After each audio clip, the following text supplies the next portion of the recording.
And he thought that his work was, his own work, of course, was better, because in Asterix, you laugh about the jokes. But in Tintin, you step into this imaginary world.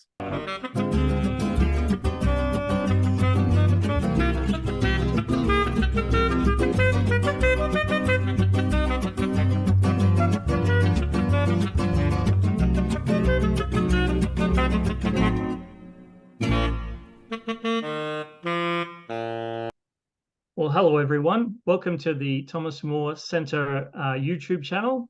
My name is Mark Makiewicz, and today it's my pleasure to be interviewing Kees de Groot, Professor in Worldviews and Public Mental Health at Tilburg University in the Netherlands. Kees, before we discuss Tintin, I was hoping you could tell us a bit about yourself and why you became interested in the Catholic thought behind the comic. Yeah, I'm glad to be here. Yeah, I'm a sociologist of religion, sociologist, I'm also a theologian, and I work at the Tilburg School of Catholic Theology, and one of the courses I teach is in Catholic social thought. And it's funny how I came to link that actually with Tintin. So Tintin has always been a personal interest for me. So my second school presentation at elementary school was on Tintin. The first was on comics in general. Okay, so Tintin has always been there. And then I was invited to write a chapter for a colleague who retired, Liber Amicorum, a chapter for his book. And I took over the course in Catholic social thought from him. Mm-hmm. And I was planning to write a chapter on Catholic social thought. And I thought, well, a nice way to start a chapter is to make a comparison with Tintin, because Catholic social thought sometimes has this image of being neither flesh nor fish. So it's neither left wing nor right wing. It's somewhere in the middle. Is it? Maybe it's just, say some people, it's just the neutral, the middle thing. It doesn't mean anything, actually. It's just a compromise thing. And I came to think about Tintin, because that's also something in the discussion about Tintin. So is he left wing? Is he right wing? Or is he just somewhere in the fuzzy middle? Mm-hmm. So I thought, that's a nice way to start the article. And then it started to become a chapter on just Tintin, because it was so interesting. And what I didn't know beforehand is that there is such a strong link with Catholicism. I didn't really know that. So I got very much involved in sort of Tintin research, and I discovered that there was an enormous amount of research. I mean, I have a thick book that only describes the titles of articles and books on Tintin. It's a discipline of its own, actually. So that's how I came to link came to see the link between the two, Tintin and Catholic social thought, actually. Yeah. Yeah, that's it's fascinating. It was the same thing captured me when I heard about it. I thought that's a pretty interesting thing. Hence, I hunted you down, and here we are. So thank you so much for being with us. Yeah. So I was hoping you could tell us more about the origins of Tintin and what the social context was in which the publication of the comics appeared. Yeah. So I mean, I'm from 1966, so Tintin was already around when I grew up, and I first read these albums before I could read. So I just looked at the pictures, and later on I discovered what the text was about. So Tintin had always been there, and indeed, we just celebrated a couple of weeks ago his 90th birthday. So he's nearly a century old. And in the 1920s, Tintin was born, and he was born into a Catholic newspaper, a French language, Wallonian French language Belgian newspaper. Which was called the 20th Century. And it was basically something, so he was a young guy, he worked at the newspaper, just came from school, and he could draw a little, he did some illustrations. And then the boss of the newspaper invited him to write, or order him to write a comic, which was actually quite a new thing in Europe. And there were some comics in the United States, and Hergé, the author of Tintin, had seen these comics. And he was ordered to write a comic for this newspaper, Catholic newspaper. The boss was a priest, and quite a conservative or even reactionary one when it comes to that. Mm-hmm. And he said, well, could you write a comic on the Soviet Union, which was just formed, and which was considered, of course, as the big danger, the evil empire, as it was later called by Ronald Reagan, but the evil empire in the East. So Hergé was ordered to write a comic on that, and to show the readers, the young readers, how bad the Soviet Union was. So Hergé invented this little guy that the young readers could identify with, Tintin. Mm-hmm. And you have to stop me once in a while, because when I'm talking about this guy, no, please. I will maybe give too much details. But okay, this was just a young guy. He took the train to the east, and once he was in a big car, he had the wind coming up, so that's why his hair went up, like mine. Uh-huh. And in Dutch, he's even called after his hair, because it's standing up. Uh-huh. So that's how the hero was born. And so he was sent to the Soviet Union to show how bad the Soviets were. After that, he was sent to Congo, so the colony of the Belgian king Leopold, Congo, Zaire, Congo, to propagate becoming a missionary. So there was really work in with a mission. So in the double sense of the word. So to propagate becoming a missionary, but it was a work that was ordered. So the second adventure in the newspaper was Tintin in Africa, Tintin in Congo, and the third one to the United States, because that's the interesting thing about the Catholic position in those days. So social Catholicism was fighting against communism on one hand, but also fighting against the raw capitalism as it came up in the United States. So it was conservative. It was against all those new things.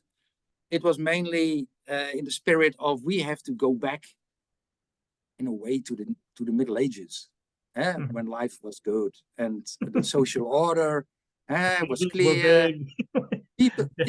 People know their place, like that. So in the sense of the 19th century reinterpretation of Thomas Aquinas. Mm-hmm. And that was the context that Tintin was born into, and he was in service of that ideal, especially in these first adventures that were published in his newspaper or in its weekly for the young readers. And after that, they were so successful that it was a good idea to publish them in albums as well. But first in the newspaper, so the big audience, Catholic young people. So the movement Hergé was connected with was Catholic Action, is that right?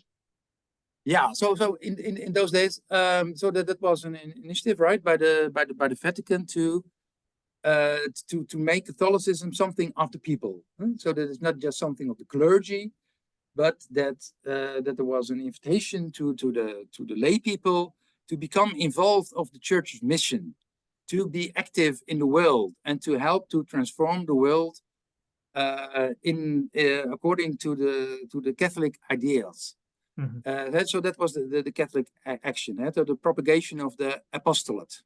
People, normal lay people, have to try to influence the world, and that was something that was Hergé was indeed very much involved in. So he was propagating these social ideals of Catholicism. But that's an important thing to bear in mind. So this is not so much about Catholic religion, about devotion or saints of Our Lady. It's about social things. So the anti-communism, anti-capitalism, in favor of the monarchy, in favor of the status quo, that kind of being obedient, being a decent citizen, helping each other, being nice to people, not being revolutionary, not to resist the political order, not to fight against oppression, but to be nice, to be conservative, to be decent citizen. Yeah. So that it's connected to, but particularly in Belgium. So this movement was quite strong, as it was in France. So we're talking about French-speaking Belgium, and very much under the influence of France. Action Française, Charles Maurras, important figure here. So that's and they interpreted this whole movement of Catholic action in quite a conservative, maybe even reactionary way. As I said, going back to the old days. And so there was what's very interesting, if you look at it from hindsight, is that there was a publishing company which published all those works about the Catholic action, books on Christ the King. That's also an important for those of you listeners who know a bit about this Catholic Church history. The whole idea of Christ as a king, which has become a feast, is important here. This was the name of the publishing company, Rex, Latin for king. And the head of this publishing company was Léon de Grelle. And this is a notorious figure because he gradually became so conservative and so reactionary that he attacked the bishops for being not conservative enough. And in World War II, he became very good friends with the Nazi party. So he was extreme right, and extreme right to such an extent that he considered Nazism, although this was an atheist movement, as the good way to bring the better society to this earth. Le nouveau order, the new order. They brought the new order. He thought that the Catholic action movement was propagating. So this is very interesting and disturbing development, you could say. And Tintin was in a way linked to this movement because he worked for this publishing company. He also made illustrations for these houses, for the books they published. He was not in the political extreme right movement himself, but he was very close to it, and he had a lot of good friends in this movement.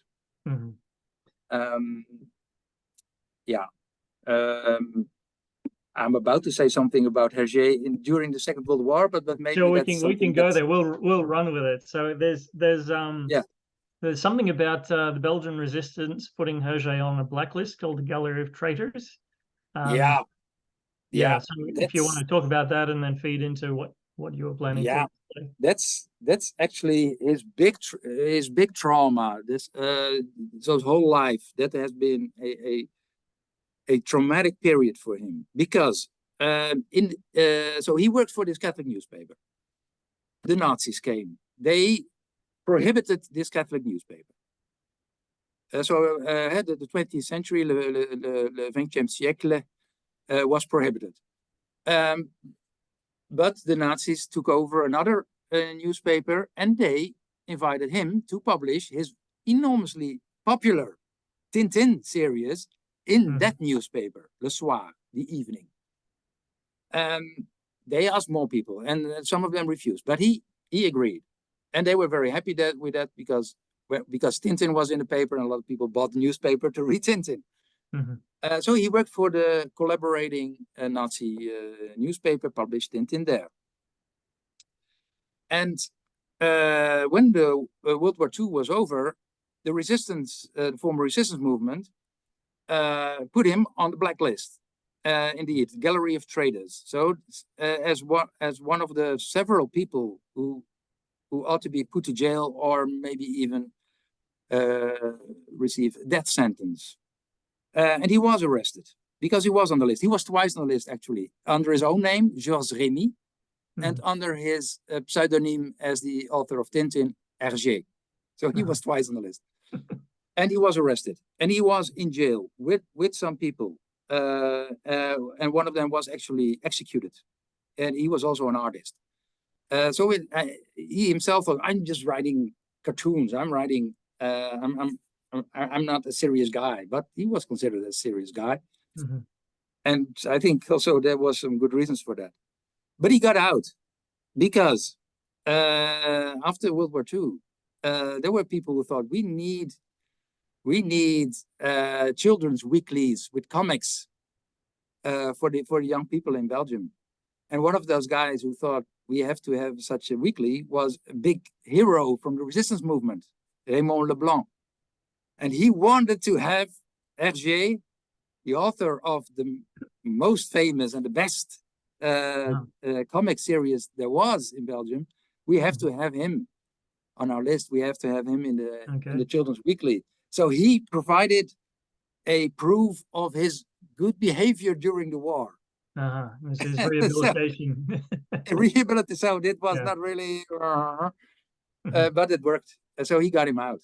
But he might as well been executed for this. So because he published in this Nazi newspaper, in Nazi newspaper, and there were also because it was not just that he wrote these nice stories, but he also, if you go back to the original comic strips that were published in the newspaper, there are some nasty fragments. So can I tell you something about that? Sure can. It's there's this album, The Shooting Star, as it's translated in English, which is a fascinating adventure because it's about the end of the world, apocalyptic atmosphere, of course, in 1941, 1942 when it was first published. It's about a meteorite that threatens to clash with the Earth, and it's when I read it as a child, it was fascinating. But in the original story, there's a strange thing about there's a conversation between two Jews in it, very recognizable Orthodox Jews, who say, "Oh, the end of the earth is coming. Oh, that's nice because then I have to pay off my debts." Two Jews in 1942 making fun of this part of the population at that time in a newspaper owned by the Nazis, which is packed with Nazi propaganda and anti-Semitism. Yeah, that's a bit of a black page in his history. Yeah. It's so it's said that he's got some anti-Semitic elements, one of which you've pointed out. He was also, as you've said, anti-communist. And anti-capitalist, which I guess you can trace to the papal encyclicals, Rerum Novarum and Quadragesimo. Yeah, exactly. Yeah, there's a very clear line between those encyclicals, Catholic Social Thought, and Tintin. Yeah, absolutely. Because that played out in Australia as well. We had that. The Thomas More Center's roots go back to the Catholic Action from the 30s, which is quite interesting because Tintin's there as well. But there's also an element of he's writing against Freemasons. Can you tell us a bit about that? Yeah, but because exactly in the 20s, you can also check that at the Vatican site. So there are these all these documents that says we have to be careful, we have to be aware of the secret societies that are all over the world. And Freemasons are one of them. So there, and in the popular Catholic milieu, that's a trope. So the secret societies, and often connected also with Jews. Sometimes it's it seems like it's only referring to the Jews. So these conspiracies that are going on all over the world. Maybe in Belgium there's even a special flavor to it, because it's especially the Jesuit milieu. There's a lot of talk about the secret societies, and I will not go into that, but it's there's this idea of secret society, Freemasons. They are ruling the world behind the curtain. So it's very recognizable nowadays, considering all kinds of conspiracy theories. And they were part of Catholic popular culture in those days. And that's also coming back in Tintin. When you look at the cigars of the Pharaoh, for example, there is the wonderful portrait of the secret society with its Ku Klux Klan like outfit. For me and for many others who have read Tintin, that's sort of the archetypical way secret societies look like. So you can't recognize them, but they meet together at secret places and they conspire. And it's a recurring element in several Tintin adventures. It's good for suspense, but it's indeed also connected to Catholic social thought, Catholic popular culture. Yeah. It's interesting because only, I think today or yesterday, there was a meeting between Freemasons and some cardinals at the Vatican, and they're talking about having a permanent dialogue going on. So I think that wonderful. Things have changed. That's always nice. Of course, we in the Catholic Church always tend to present the Catholic teaching as eternal and never changing, but in fact, of course, it is always changing, transforming. Luckily, it is. So before we move on, let's say from Tintin's,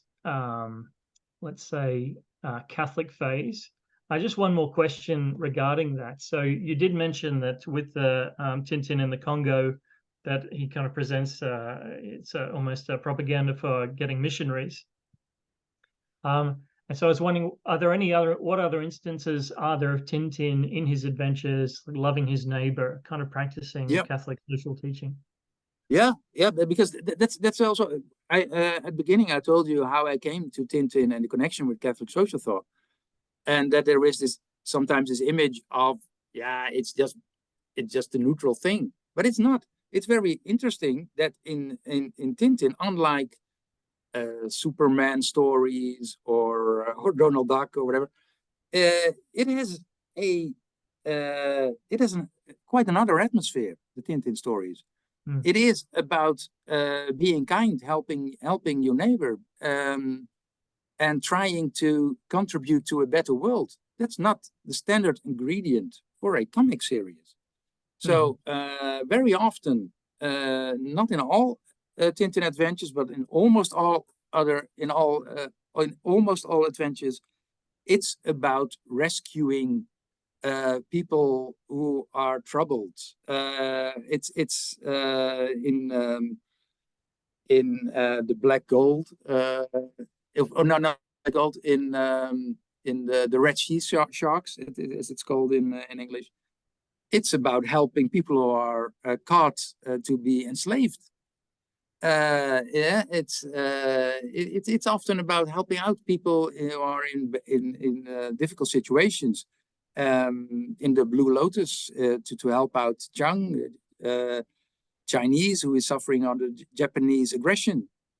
And it's not done with superpowers. It's done in a natural way. And this corresponds with the distinction between the supernatural and the natural in Catholic thinking. So we have the natural world, and we can use natural reason and philosophy to understand that, Thomas Aquinas, and there's the supernatural. We need theology to understand the supernatural.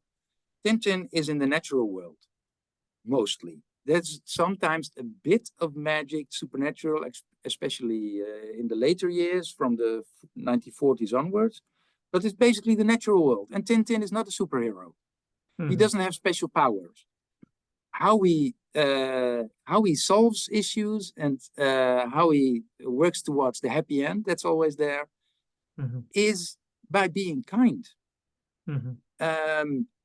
And by getting a little help from his friends, and sometimes a bit of good luck, a bit of help by a providential force. So that's very nice. He's a very nice Catholic guy in that sense of the world. So he respects human dignity. When a young guy is beaten by rough guys, he helps him with the risk of being beaten himself. But he does that.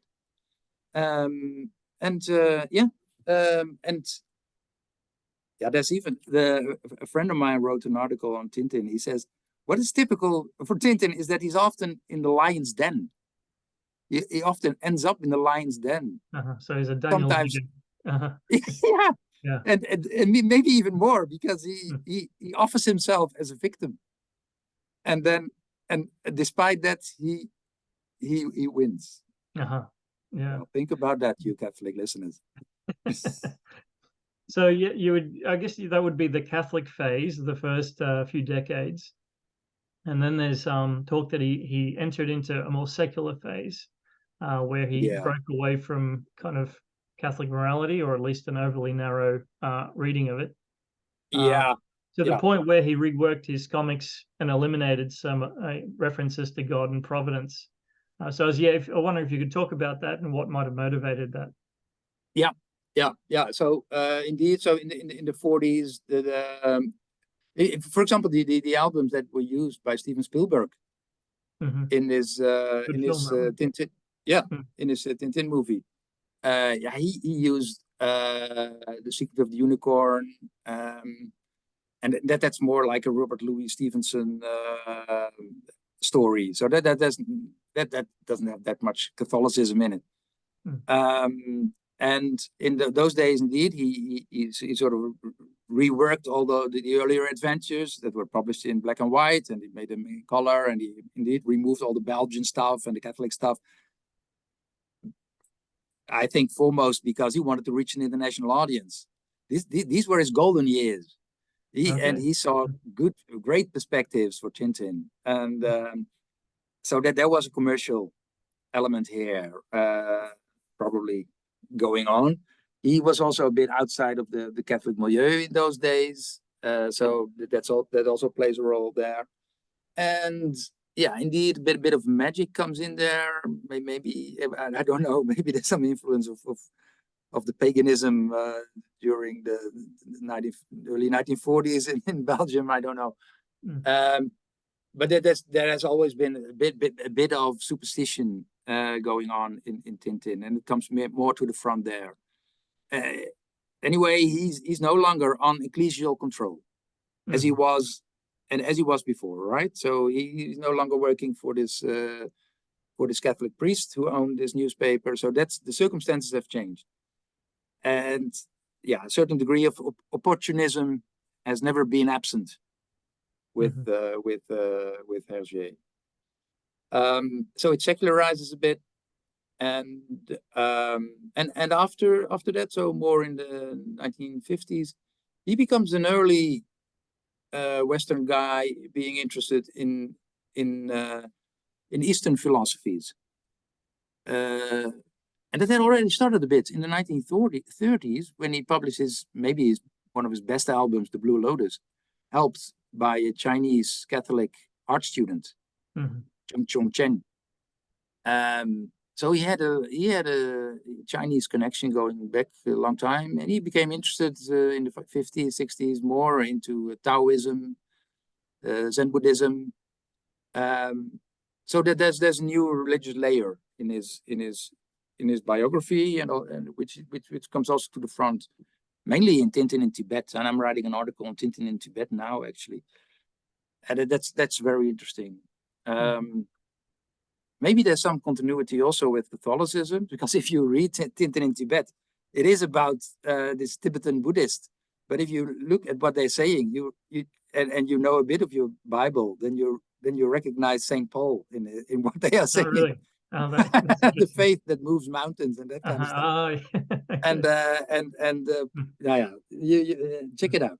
But there's, so he's interested in Eastern philosophy and Taoism. So it's about acceptance, right? Which is a bit threatening if you're writing stories about adventures and heroes.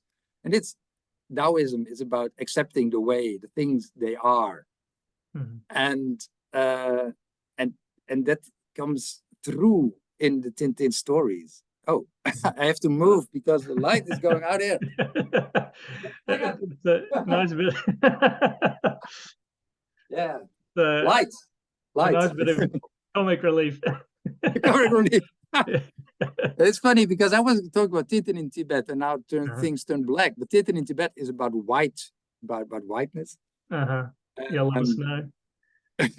It's funny. I've got just on the lights going out. I've got this banner behind me, and I've had to swap it over. We've got two of them because it kept snapping down. And so last couple of interviews, because it's very highly strung. Yeah. So last couple of interviews, I'm just wondering when's it going to pull down. But anyway, there we go. It's your turn. We'll see. Yeah. So did Hergé, did he spend any time in the East, or was this mainly through the influence of his friend that he kind of was attracted to? It's mainly through it. So his friend and the whole Catholic milieu. He also it has just been discovered.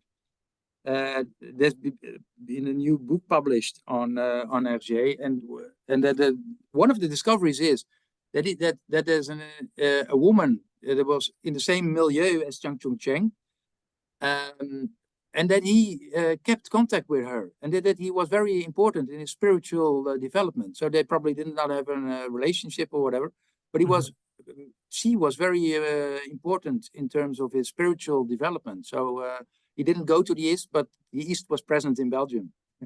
So there was a Chinese Catholic, but she also moved a bit from Catholicism more to Buddhism and that kind of religious spheres. So that's he didn't go there, but he could use the Chinese milieu in Belgium itself. Yeah, and he in terms of when did he die? And he died with Catholic rites, is that correct? Yeah, he died. I have to look that up, but you. That's kind of it. Early kind 80s, of is it? 30 years ago, early 80s. Yeah, early 1982, if I say it by heart. But yeah. People can Wikipedia. And he died with Catholic rites, exactly. So he did not. There's no sharp breach between that. He's not a person with sharp breaches. So when he was married with a decent Catholic conservative woman at a young age, but he and later he had an affair with one of his younger female colleagues who did the coloring work for the albums, and eventually got married with her. But he stayed in contact with his first wife. Okay. And although he also stayed in contact with the priest who ran the newspaper he worked for in his early years. Yeah. So that's remarkable, especially because he was really in the World War II. He was really a bad guy. He also worked with the Nazis, and Hergé kept in contact with him. So he himself was not an extreme right figure in that sense of the word, but he kept in contact with those people. He was loyal. He was a Boy Scout deep down inside. He was a Boy Scout. He kept loyal to his old friends. Yeah. There's something in him as well. I mean, because he's got a patchy life, you would say, with experience with the Nazis and whatnot. He's one of these people that you can't condemn outright. Like he's this complex person with many facets. Yeah, and very human in that sense, ups and downs. Absolutely, and it's a good lesson for a lot of people. Just like you rather than burn Tintin books and chuck them out as some purge, it's like, no, we've got to understand that this is a human person behind the comic. Yeah, with fascinating exactly. history. Exactly. I had one time a conference with someone I had a conversation with someone at the conference, Mm. and she couldn't imagine that, despite all the colonialism and racism and that you can detect, that I still love these books. And not just because they're entertaining, but they are good. Mm. And there are interesting moral dilemmas in it, and and they are moving, and they are spiritual, Mm-hmm. and they are about serious stuff in a comical way. It's artistically, it's superb when it Yeah. comes to comic series. And indeed, they are human, and Tintin is a human comic series, and that's quite exceptional. Now, the last 2 decades, there's new development actually in comic series. I would say that daily life comes into the picture in American graphic novels, and also in French graphic novels. But Tintin was already doing that, so that it's about daily life, the human figures, human dilemmas, and it's not all. It's not all that clear what's Mm. good, and that's what the last real album, Tintin and the Picaros, is about. So there's a bit of Taoism in there, because Tintin tries to help out some South American general who has been put aside by another South American general, and Tintin is asked to help this one to grab power. Mm-hmm. And in the end, there's this picture that suggests it doesn't really matter who is in power. The same old trouble, the same old poverty still persists. You can't really change the world and how affairs are going. But still, he tries to make the best out of it. So that's a bit of the situation we're in, the human condition, and you make the best out of it, but you can't really change things. So yeah. Would you say that Tintin, in a sense, was the pioneer of making comics almost like an art form that adults could enjoy as well? Was he the first to do that? Yeah, I think he came a long way being one of the first. It's of course it's not an isolated thing, but he he was kind of special in making comics serious business. So I mean, his first sketches were rough and, you could say, bad imitation of the good Katzenjammer Kids and Yellow Kid and all the early American comics that appeared during the turn of the 1920th century. But since the Blue Lotus, it becomes art, and this Chang Chung Cheng, who basically was the co-author, but he didn't want his name on the cover, because he would get into trouble when he would go back to China, because he was promoting nationalism, and Mao wouldn't like that, so he would. But he was really an artist, and he taught Hergé really to take this thing serious, and to indeed to make art out of it. So in the European context, definitely Hergé was a forerunner, and I think globally you could also say he was on the front of making comics and art. Following on the heels of him, you had, now if I get my pronunciation wrong, Uderzo and Goscinny with Asterix and Obelix. Did, just out of interest, did Hergé know them, or? He was quite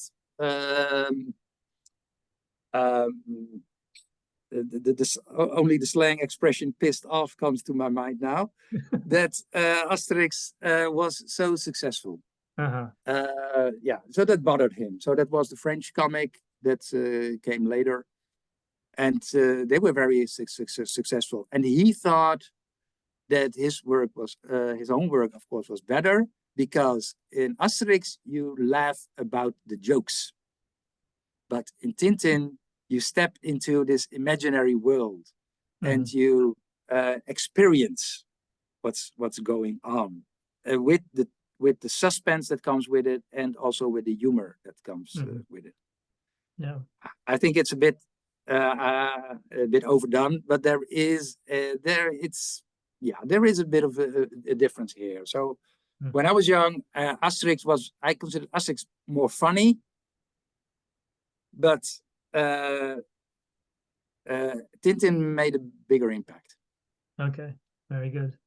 All right, for a final question, I'll ask, to what extent is Tintin still, to some extent, a Catholic hero, despite the secular turn of Hergé? Yeah.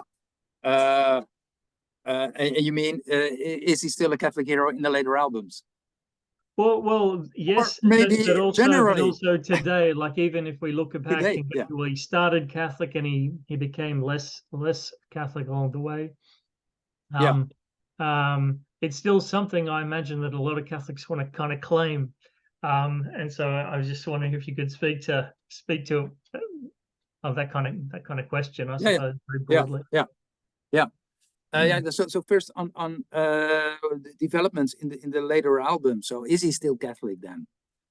Yeah, I think he is. So the last real album, Tintin and the Picaros, so helping out these South American generals. This South American general with his revolution that he has no interest in, really. Okay, I will help you, but you have to be non-violent. I think that's one of the principles in Catholic social thought. And they have to stay off the booze because the guerrilleros are constantly drunk, so they have to stay off the booze.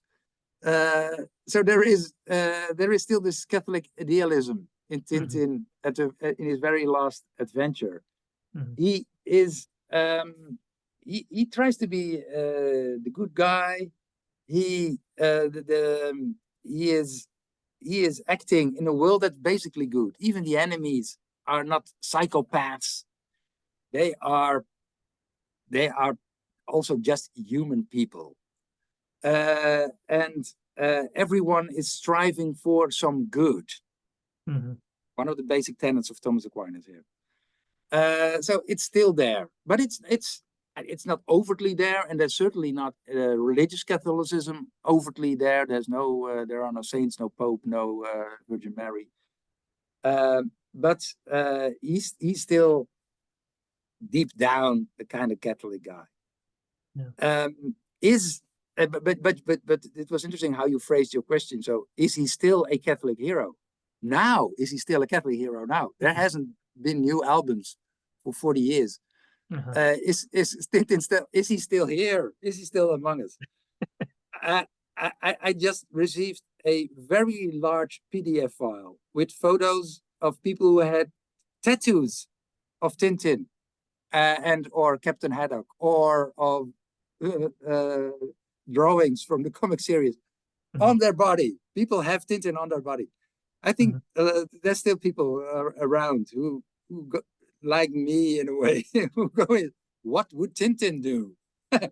As a sort of guiding principle in their life. So I think he's still a kind of Catholic hero in a way now. In a way. I mean, we should not overdo it, but in a way, he's still, I think, a Catholic hero. Well, that was the title of the opening article in L'Osservatore Romano, so the Vatican newspaper, when the Steven Spielberg movie appeared. So Tintin as a Catholic hero, well, you should not overdo it. But I think he's still a bit of a Catholic hero now, an implicit Catholic hero, I would say. He's a fruit of the Catholic imagination. Wonderful. Well, this has been a wonderful conversation. I've really enjoyed it, Professor de Groot. So thank you so much for your time, for sharing with us your joy of Tintin and your knowledge on the subject. I heard you write that you're publishing another article on him shortly. Is that correct? Yeah, I'm writing an article in which I compare Tintin in Tibet with the American graphic novel by Thompson named Habibi. So yeah, that's a new project. So will that be Tintin in is keeping me English busy. or in Dutch? I already wrote a bit in Dutch, but I'm working on an English paper now. Yeah, very good. We can look forward to that. Okay, yeah, thank you. Kees de Groot, thank you so much for your time. Thank you very much. I enjoyed it too. Wonderful.